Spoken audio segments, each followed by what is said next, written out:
I never believed in the old stories about dolls until I brought one home from that roadside shrine in Kyoto. My name is Takashi Mori, and what happened to me over those 3 weeks still makes my hands shake whenever I see a traditional Japanese doll in a shop window. I had moved to Japan 6 months earlier for a software engineering position with a tech company in Osaka.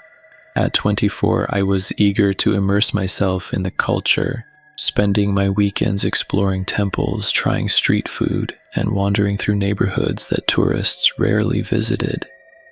I spoke decent Japanese from my university classes, but I wanted to understand the deeper traditions, the unspoken rules that govern daily life. That particular Saturday afternoon, I had taken the train to a quiet residential district on the outskirts of Kyoto. The streets were narrow, lined with traditional wooden houses and small family shrines tucked between modern apartment buildings. The autumn air was crisp and fallen leaves crunched under my feet as I walked without any real destination in mind. It was near a small roadside shrine, barely larger than a phone booth, that I first saw her.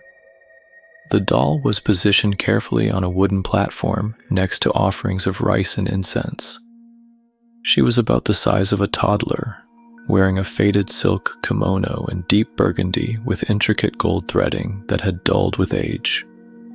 Her porcelain face was perfectly smooth, painted with delicate features and dark, glassy eyes that seemed to reflect the afternoon light in an unsettling way. What struck me most was her hair, long, straight, and completely black. It cascaded down her back and pooled around her seated form like spilled ink. The strands looked real, not synthetic like most doll hair I had seen. They moved slightly in the breeze, creating an almost lifelike effect that made me pause mid-step.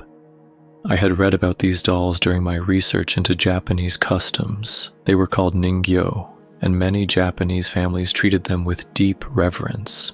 The belief was that dolls, especially those that had been cherished for years, could absorb human emotions and even spirits. When a doll became too old or damaged, it wasn't simply thrown away. Instead, families would bring them to temples for special ceremonies or leave them at shrines as offerings, allowing the spirits within to find peace. But something about this particular doll felt different. She didn't look damaged or worn beyond repair. Her kimono, though faded, was still intact. Her face showed no cracks or chips. She sat there so perfectly arranged, as if someone had positioned her just moments before I arrived.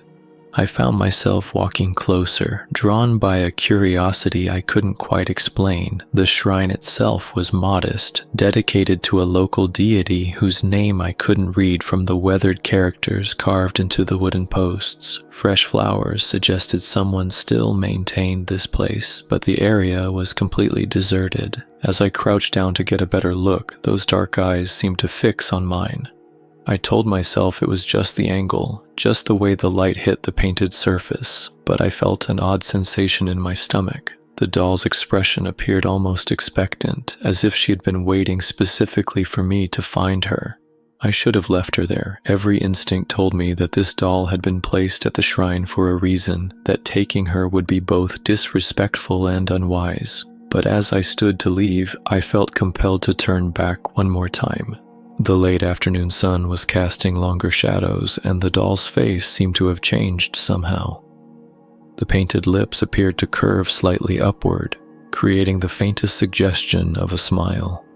Her eyes, which had seemed merely reflective before, now held what I could only describe as warmth. Before I could stop myself, I reached down and carefully lifted her into my arms. She was heavier than I expected, solid and substantial in a way that made her feel more real than any doll should. The silk of her kimono was smooth under my fingers, and her hair felt genuinely soft when it brushed against my hand.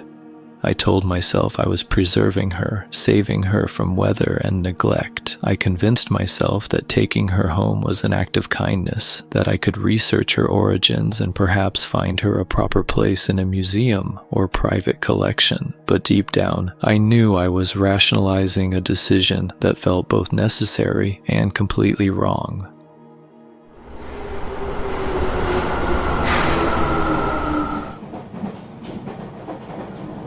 The train ride back to my apartment was uneventful, though I noticed several elderly passengers glancing at the doll with expressions I couldn't quite read. Some looked curious, others seemed troubled, but no one said anything. I held her carefully on my lap, her weight a constant reminder of what I had done. My apartment was a small one-bedroom unit on the 3rd floor of a modern building. I lived alone, which had never bothered me before. But as I carried the doll through my front door, the silence felt different somehow, heavier, more aware.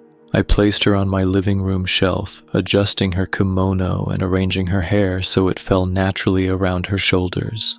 In the artificial light of my apartment, she looked beautiful, but oddly out of place among my laptops, books, and modern furniture. That first night, nothing unusual happened. I made dinner, watched television, and went to bed at my normal time. If anything, having the doll there felt comforting, like sharing my space with a piece of authentic Japanese history. But as I lay in bed just before sleep claimed me, I could have sworn I heard something.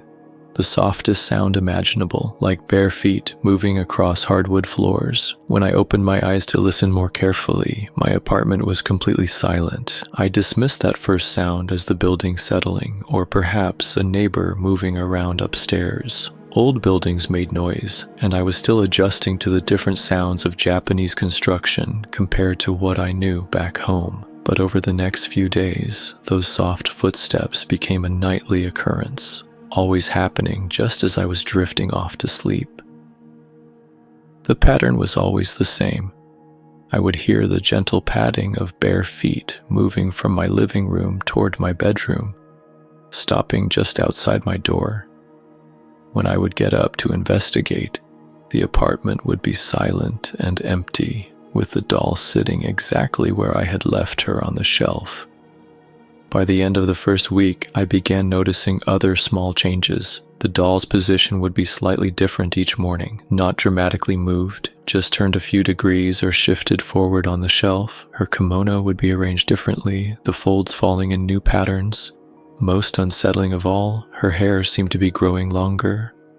I told myself this was impossible, that I was simply paying more attention to details I had overlooked before. But when I measured the hair against the edge of the shelf, I could see it had extended at least 2 inches since I brought her home. The black strands now reached past her waist, pooling on the shelf surface in a way that hadn't been there initially. Then came the morning I found hair on my bathroom floor, long, straight, completely black strands that definitely weren't mine. They were scattered around the sink and mirror as if someone had been brushing their hair in the middle of the night. When I picked them up, they felt exactly like the doll's hair, with that same unnatural softness. I started avoiding my apartment as much as possible, working late at the office and spending evenings at restaurants or internet cafes. But I couldn't stay away forever, and each return home felt more oppressive than the last. The doll's painted eyes seemed to follow me as I moved through the rooms, and I began to notice her expression changing in subtle ways. Sometimes her lips appeared more curved, almost forming a smile. Other times her painted eyebrows seemed slightly raised, giving her a questioning look. The changes were so minute that I questioned my own perception, but they were consistent enough that I started taking photos each day to compare. 2 weeks after bringing her home, I decided enough was enough. I carefully lifted the doll from her shelf, wrapped her in an old towel, and carried her down to the garbage area behind my building. The weight in my arms felt heavier than before, and her hair kept escaping from the towel to trail across my hands. But when I returned to my apartment that evening, my blood ran cold. There she was, sitting perfectly upright on my living room floor, her kimono spread around her like a dark pool. Her hair had grown even longer, now stretching across the hardwood in thick black waves that seemed to move on their own. I tried everything. I drove her to a temple 2 hours away and left her with the monks, explaining my situation in broken Japanese. They performed a purification ritual, burning incense and chanting prayers I couldn't understand. For 3 days, my apartment was silent. Then I woke up to find her sitting at the foot of my bed, her glassy eyes fixed on my face. Her hair now reached the floor and spread across my room like spilled ink. The monks had wrapped her in white cloth, but she had somehow freed herself. My work colleague Hiroshi finally explained what I had done. His grandmother was a shrine keeper, and when I described the doll to him, his face went pale. Some ningyo aren't just vessels for spirits, he told me. They become prisons for souls that can't move on. When families abandon these dolls at shrines, it's not out of love, but out of fear. They're trying to contain something that shouldn't be contained.